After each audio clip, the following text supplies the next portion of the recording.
জানেন কি, নিশ্চুপ থাকাটা একটা আর্ট, একটা শিল্পকলা। নিশ্চুপ সবাই থাকতে পারে না।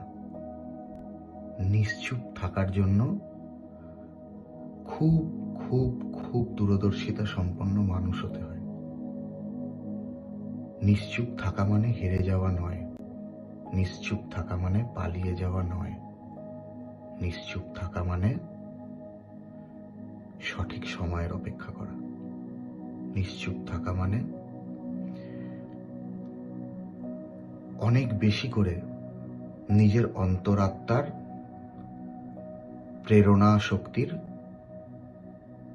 শক্তিতে বলীয়ান হওয়ার চেষ্টা করা। নিশ্চুপ সবাই হতে পারে না। নিশ্চুপ হওয়াটা একটা আর্ট, একটা কলা, একটা শিক্ষা। জীবনের প্রত্যেকটা ক্ষেত্রে, সবকটা ক্ষেত্রে নিশ্চুপ হতে পারাটা, সব সময় বলছি না, সঠিক সময়ে নিশ্চুপ হতে পারাটা অনেক বড় দূরদর্শিতা সম্পন্ন একজন ব্যক্তিত্বের পরিচায়ক। প্রত্যেক সফল মানুষকে কিন্তু সব সময় এটা মাথায় রেখে চলতে হয় যে কোথায় আমাকে থামতে হবে। ধরুন আজকে আপনি নিশ্চুপ আছেন, আশ্চর্য রকম শ্মশানের নীরবতা চারিদিকে থমথম করছে, সবাই আপনাকে খুঁজছে, সবাই আপনাকে প্রশ্ন করছে, সবাই আপনাকে এটা জানার জন্য বারবার খোঁচা দিচ্ছে যে আপনি নিশ্চুপ কেন আছেন।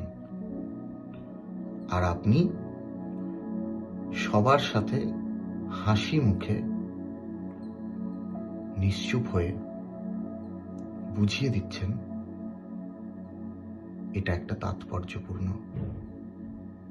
নিশ্চুপ মানুষগুলো যখন নিশ্চুপ হয়ে থাকে তখন সবার মধ্যে ভিড় করে আসে অজস্র কিউরিসিটি। গল্পের গরু গাছে উঠে যায়, এমন এমন কথা নিশ্চুপ মানুষেরা শুনতে পায়, এমন এমন গল্পের গরু গাছে উঠে এমন এমন বর্ণনা নেয়, এমন এমন রূপ নেয় যে মনে হয় আমার থেকেও কি আমার বিষয়ে বাকিরা সবাই বেশি বোঝেন, বেশি জানেন। এই মজাটা দেখতে হয়, দ্রষ্টা হতে হয়।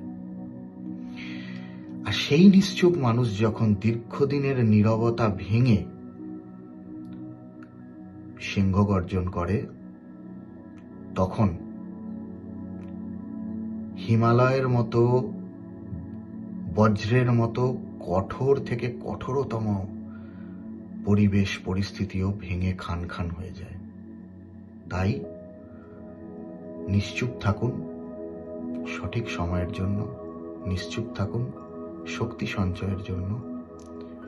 আর একটা কথা মনে রাখবেন, এই জগতে সকলকে সুখী করা, খুশি করা স্বয়ং ঈশ্বরের পক্ষেও সম্ভব ছিল না। মহাপুরুষরাও পারেননি, আপনিও পারবেন না। ধন্যবাদ।